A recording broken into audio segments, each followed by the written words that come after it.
Hey there, everyone. Oh, hey there, everyone. You've caught me this morning, just kind of logging in and getting things set up. Hey, guess what? There was an update last night, and I haven't looked at it yet. So I have prepped the new weapon refines and such. So we're gonna take a look at that. I'm pretty sure there's some new banners on here that I haven't pulled on. I was at my house yesterday just painting a dining room for pretty much the entirety of the day, and I'm sore. So I'm not working today. Instead, I'm gonna figure out some content stuff, rethink my life choices with Summer Thorr, and just be happy about that. Because it's cool. It's cool that exists. I didn't really want it this year, but I'll take it, I guess. And it's fine. We'll get lucky. We'll just get really lucky. It's fine. I have been so unlucky all of June, so it's like I'm due, right? I'm due. That's how denial works, right? Anyway, let's hop into the update because there were some juicy bits, I think. Seth is cool. We're getting a bonus doubler seal and attack speed's push seal, so that's kind of cool. I'm still just thinking about Summer Thorr, to be honest with you. I have no words. I have no words. Let's get our free pulls. Let's do some free pulls real quick. This is gonna be a slightly chaotic video. I have a Cordelia. I forgot who's red, but red seems the safest option to pull at this point, so I'm just gonna do that. Erica, very good. Okay, not the Erica, so that's fine. Tana, that's a good pick. That's a good pick on my part.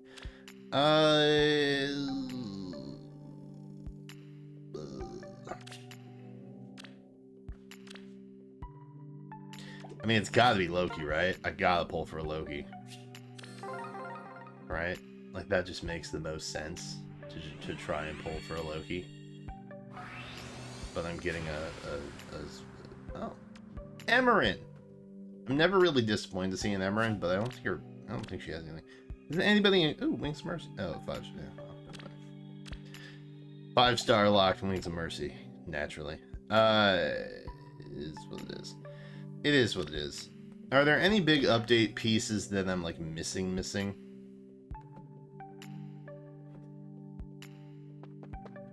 I feel like there probably aren't. So Tempest Trials Plus, that's starting on the 7th? 7th. We love that. First and second half.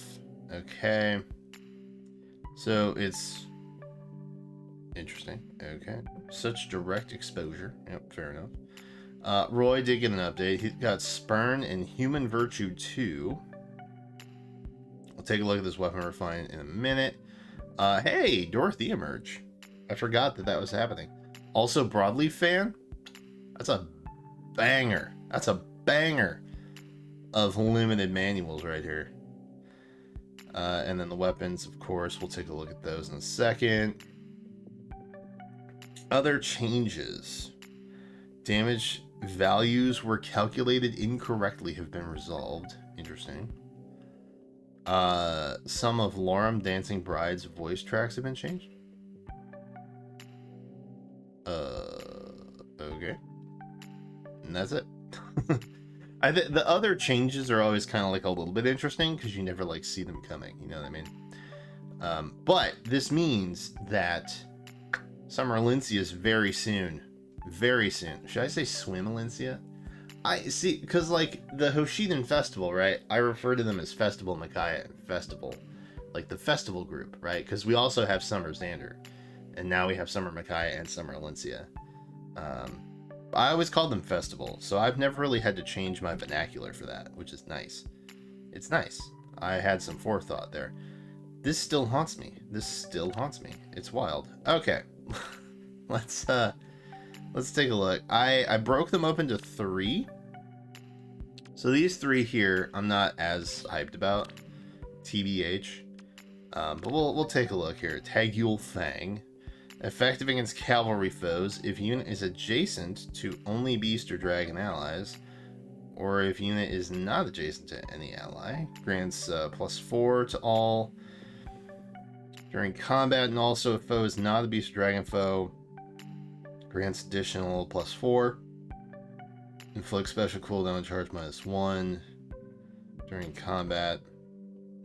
And then we get the buff if we transform. Nothing too crazy there. Inflicts attack defense -4 on foe during combat, and foe cannot make a follow-up attack. Wow. At start of combat, if unit's HP is greater than or equal to 25%, grants attack speed, defense res, +40 unit during combat, and also the following effects will occur based on the value of unit speed minus foe's speed. Ooh. If greater than... Okay, so if unit speed minus foe's speed is greater than or equal to 1, unit makes a guaranteed follow-up. If greater than or equal to 5, deals damage +7. Is Pan fast? I didn't think she was all that speedy. But I haven't really, truthfully, paid attention, so I may just be mistaken. Not a bad one. Not a bad one. Pan fans are living a decent life today. Heartbeat Lance is a new preferred that Shell is getting. At start of combat, if unit's HP is greater than or equal to 25%, inflicts attack defense -5 on foe during combat, and foe cannot make a follow-up attack. Love that. So that is a nice little combo, I think. I think that's her base kit, right? Bold. Anyway. If unit initiates combat, or if those HP is greater than or equal to 75% at the start of combat, inflicts attack defense -5 on foe during combat and reduces foe's attack during combat by X% of foe's attack at start of combat.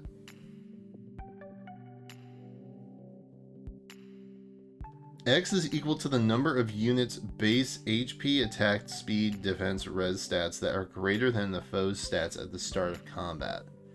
Times 5 plus 10.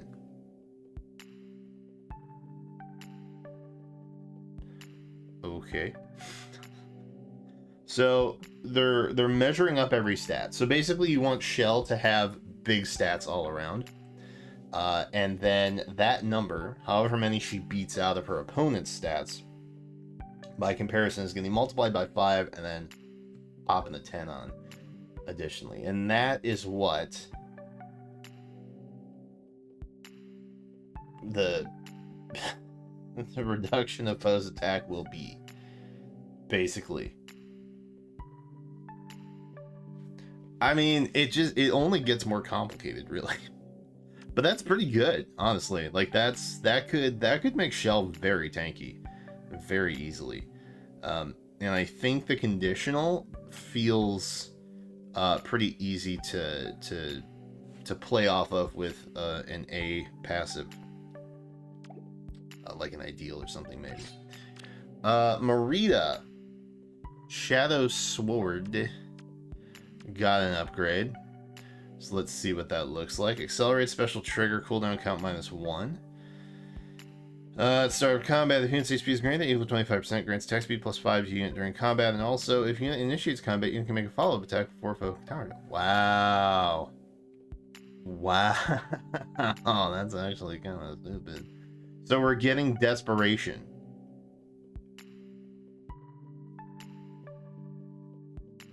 We're getting Desperation. That's kind of nutty. Initiating Desperation, basically. Initiator Desperation. At start of combat, if foe's HP is greater than or equal to 75%, grants attack speed +5 to unit during combat. Neutralizes effects that inflict special cooldown charge -X on unit during combat, and also if foe's speed is greater than foe's defense at the start of combat, inflicts speed -8 on foe during combat. Otherwise, inflicts defense -8 on foe during combat. Interesting. Okay, so you get the win no matter what. So if they're very fast, you're making them slower. And if they're slower, you're decreasing their defense. All the while, okay, if you initiate combat, you get a follow-up before they can counter. That's pretty good. That's also pretty good. Surprising refines this time around. They're all just kind of like good. Like there's nothing to really be like overly disappointed in. And I say that knowing full well I'm moving into the ones that I'm actually more excited for.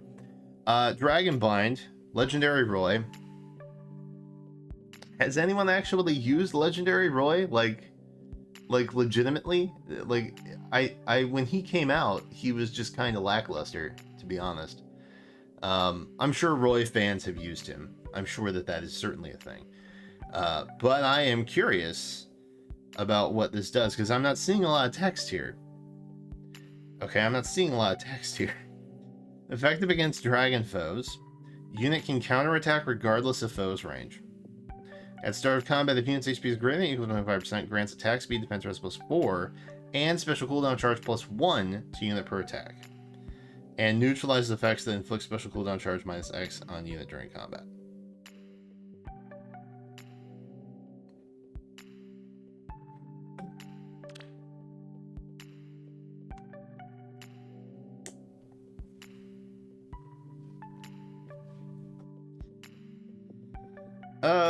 So 2-turn cooldown is pretty much what you want.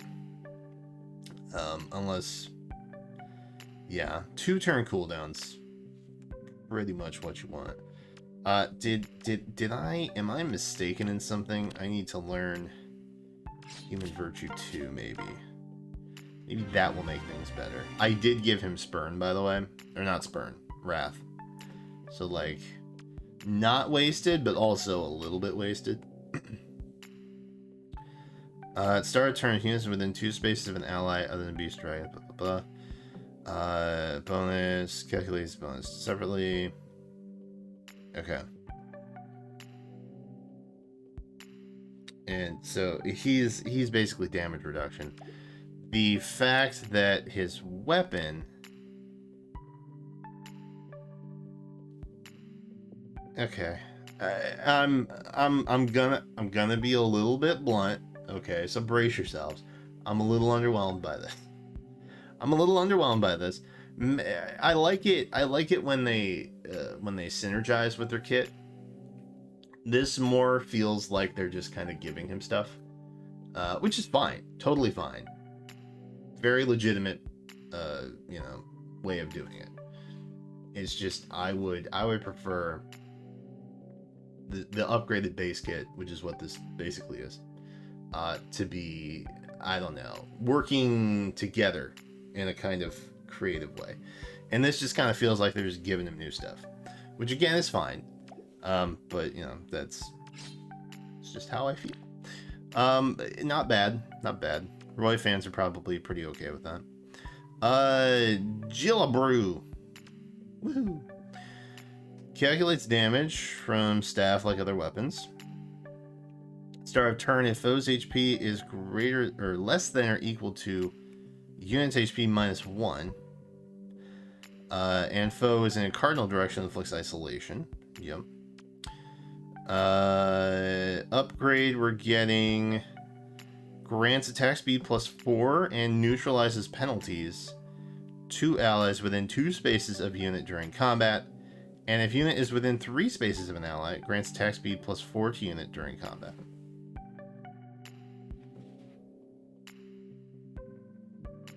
Okay. Alright, so good, I guess. I've only ever really used Bride Fjorm as like an isolation bot. So, this doesn't really seem like it helps all that much, other than just kind of like helping to buff other allies within drive distance, which is nice. That's very nice. I can appreciate that. It's nothing overly spectacular, but it's still pretty handy, I guess. It's a nice little added benefit. Now this I started building a Mordecai like a long time ago, and I was like, wait, eventually he'll get a refine. Let's wait, because I couldn't decide on what I wanted to give him at the time. It was kind of a weird game state where like joint hone was a thing, you know what I mean? It was a weird time. It was a weird time in Fae, and I couldn't figure out something that I was really overly happy with. So I just kind of like I put him on pause. I gave him distant counter because like why not? And yeah, so Sabertooth Fang. Ooh, wow, that's that's lengthy. I'm half tempted just to upgrade now and roll the dice before I read this. No, that would be silly. That would be silly. Let's not do that. Okay. Let's see. Grants defense +3. If movement assist skill like reposition, shove, pivot, etc. is used by unit or target's unit, inflicts attack speed defense res -5 on foes within 2 spaces of unit and target through their next actions after movement. After start of combat, if foe's HP is greater than or equal to 75%, grants attack defense +5 to unit during combat. And start of turn, if unit is adjacent to only beast or dragon allies, we transform. If unit transforms, grants attack +2, deals +7 damage when special triggers, and neutralizes effects that grant special cooldown charge +X to foe or inflict special cooldown charge -X on unit. That's cool. That does a fair amount of stuff. But it's just stuff. So, but I mean, still neat though. Still pretty neat. So as you can tell, attack res link is what I gave him. He's got smite. He's always kind of had this assist stuff kind of built into him inherently. If movement assist skill like reposition target blah blah blah is used by unit or target's unit, inflict special cooldown charge count +1 on foes within 2 spaces of unit and target. Does not stack even if effect range and unit is overlapping. If unit is within 3 spaces of an ally, grants attack defense +5 to unit during combat. Interesting. Okay, so basically you want to use him as like some sort of movement assist bot, and then just let him tank hits in the front, more or less, which is fine. Unit target inflict. So we're gonna debuff -5 on all stats basically with assist skills, right? Through their next actions. And start of combat. If unit is adjacent to only be destroyed, blah blah blah. If our HP is high enough, we get another self buff to attack and defense. Okay. So basically we're debuffing by 5 and we're hitting them with a cooldown plus when assist skills are used. And if we're within 3 spaces, we get more buffs, including our HP if it's high enough. So between position and HP, we could be looking at +10 for attack and defense. Transformed, we're getting a +2 to attack, so that's 12 potentially. The -5 would give you, realistically speaking, a total accumulation of like +17 attack, right? So that's pretty good. That's pretty good. You kind of just want to bop him up and just let him tank stuff. And that's part of the reason why I gave him this. Because I wanted to beef up his res a little bit. But I don't know if there's a whole lot saving that, to be completely honest with you. Joint home defense definitely needs an overhaul. I'm gonna go ahead and upgrade this. And I'm gonna build something around Mordecai that I think I can be more satisfied with now. Because this, I wasn't sure if I wanted to stick to like the Link plan, you know? But given what his refine is now, I definitely feel like that is the way to go with him. If you want to keep true to Mordecai in the way that he entered into Fae, I think you got to kind of double down on that. I just don't know if res is the way to do it. You might just want to go attack defense link and like get your boosts on. But yeah, really generally easy to build Mordecai, and he's doing the assist bot stuff like pretty well compared to some other units that might excel in a different way. They pretty much are like, here, just smite him into just shove him into fray and just let him do his thing, which is cool. That's neat. I like that. I don't know if there's a whole lot else to cover. I feel like I've been talking for like a while now. I will say thank you for all of your support ahead of time on all of the undoubted Thor content that will come your way. I think this is just propaganda for Thor: Love and Thunder, because I'm fairly confident that comes out this week, and I don't want to say that there's anything untoward going on, but I think there's some cross promo here that we're just not being made aware of, frankly, and I don't like it. I wanna know the deeds. I ask you, tell me what they are. Anyway, the art looks great. I mean, the shading and stuff is really good. The banner in general on God looks good. Like, everybody looks great. Wada never misses, by the way. Erica's Wada, or Wada's Erica. Wada's Summer Erica looks great. Seth even looks dope. Like, my man out here. Redheads stick together? What? Yeah, it's been... Ooh, it's been a first half, let me tell you. Let me tell you, it's been a first half. I got hit with Fallen Rhea.